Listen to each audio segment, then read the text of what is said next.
여러분의 건강을 생각하는 쿠키 건강 뉴스 시작합니다.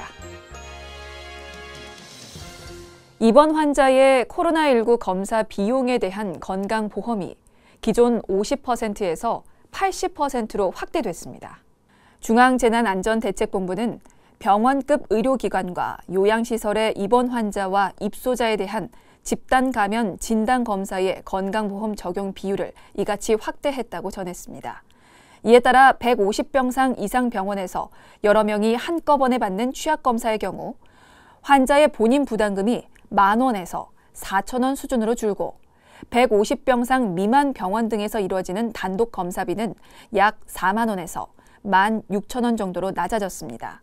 이번 건강보험 확대 적용안은 코로나19 상황이 종료될 때까지 유지될 예정입니다.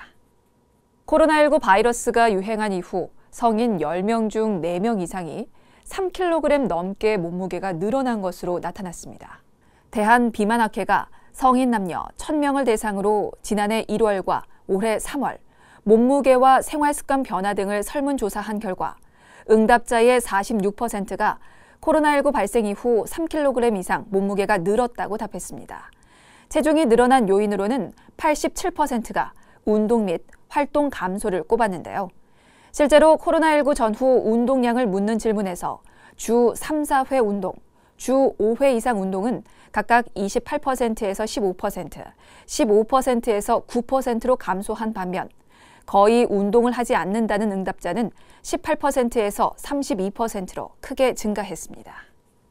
최근 A형 간염 환자 수가 부쩍 늘었습니다. 보건당국은 물이나 식품을 통해 전파되는 A형 간염을 막기 위한 예방수칙 준수를 당부했습니다.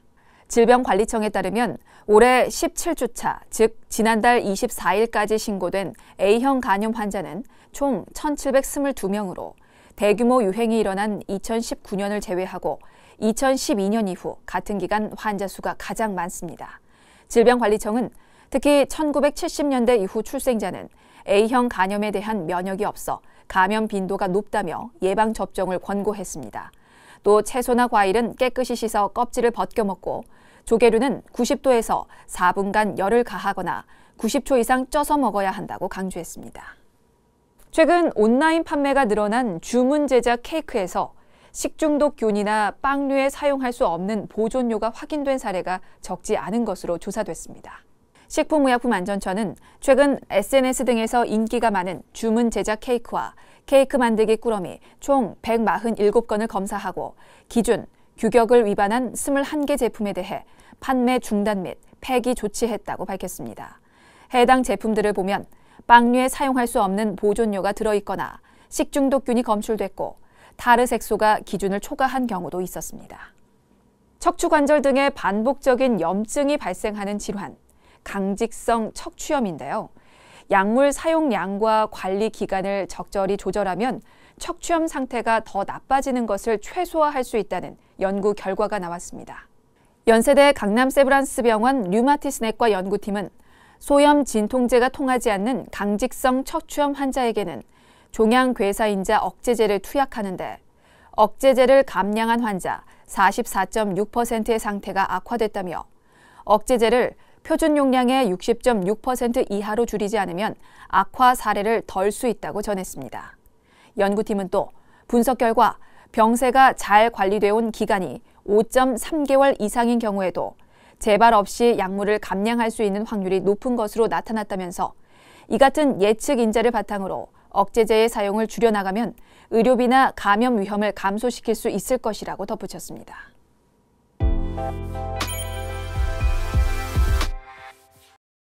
계절의 변화가 피부로 와닿는 요즘, 사람들이 가장 먼저 바꾸는 패션이 바로 신발입니다.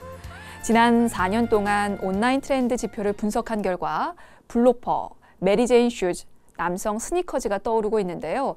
그 중에서도 봄의 신발로 불리는 블로퍼의 유행이 당분간 계속될 것으로 보이죠. 그런데요, 이 멋스러운 블로퍼가 과연 발 건강에는 어떤 영향을 줄까요? 지금부터 살펴봅니다.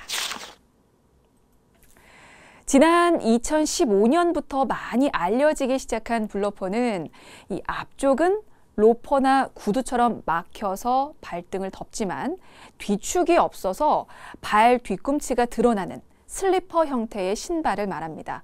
슬리퍼 형태이기 때문에 편하게 신을 수 있고 다양한 스타일의 의상과도 어울린다는 장점이 있어서 성별에 관계없이 젊은 층에서 인기를 끌고 있는데요.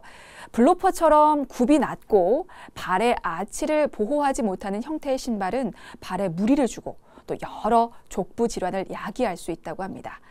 경희대병원 정형외과 정비호 교수는 좋은 신발은 발에 딱 맞고 아치를 잘 잡아주는 것이다. 블로퍼는 발꿈치를 감싸주지 않아서 발이 쉽게 앞뒤로 왔다 갔다 할 수 있고 굽도 낮아 동일하게 걷더라도 자극을 쉽게 느끼게 된다고 설명했습니다. 또한 족저근막이나 장단지 근육에 무리를 주면서 발이 쉽게 피로해진다. 발에 피로감이 느껴지면 걷는 자세가 틀어지면서 발목, 무릎 등에 영향을 줄 수 있다며 평발인 경우 아치 통증 등 평발 자체의 증상이 악화될 수 있고 더 나아가 아킬레스건염, 족저근막염을 일으킬 수 있다고 부연했는데요. 족저근막염은요, 족저근막에 그러니까 발꿈치 뼈에서 시작해서 발바닥 앞쪽으로 5개의 가지를 내어 발가락 밑 부위에 붙은 두꺼운 섬유띠에 반복적인 미세 손상이 가해져서 발생하는 염증입니다.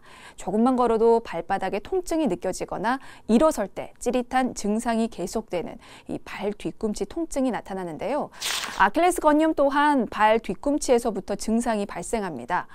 발꿈치 뼈 뒤쪽에서 종아리로 올라가는 힘줄인 아킬레스건에 염증이 생긴 것이기 때문에 정확하게 말하면 뒤꿈치 뼈가 신발에 닿는 부위가 주로 아프다고 할 수 있는데요. 이 두 질환 외에 또 한 가지 더 짚어드릴 질환이 있습니다. 블로퍼는 걸을 때 이 발목이 고정되지 않아서 쉽게 넘어지거나 발을 헛디딜 수가 있습니다. 이때 흔히 발목을 삔다라고 표현하는 발목 염좌가 생길 수 있는데요. 발목 바깥 부위에 부기와 통증이 생기면서 피멍이 들지만 대수롭지 않게 생각해서 치료하지 않고 방치하는 경우가 많죠. 하지만 발목을 다쳤을 때 치료 적기를 놓치고 후유증이 남으면 발목 인대가 늘어난 상태로 치유가 되고 만성적으로 발목이 불안정해져서 자주 넘어지게 돼 더 큰 부상으로 이어질 수 있으니까 주의해야 합니다. 정 교수는 단화 슬리퍼, 블로퍼 같이 굽이 낮고 판판한 신발보다는 굽이 한 1에서 2cm 정도 되고 발의 아치를 지지해 줄 수 있는 운동화를 신는 것이 좋다면서도 블로퍼를 신을 수밖에 없다면 발의 피로감을 풀어줘야 한다.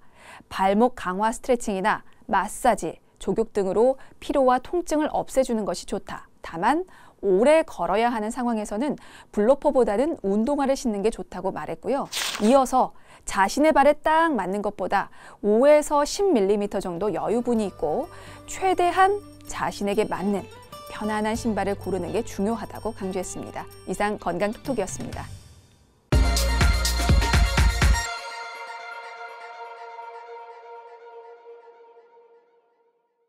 쿠키 건강 뉴스 마칩니다. 시청해주신 여러분 고맙습니다.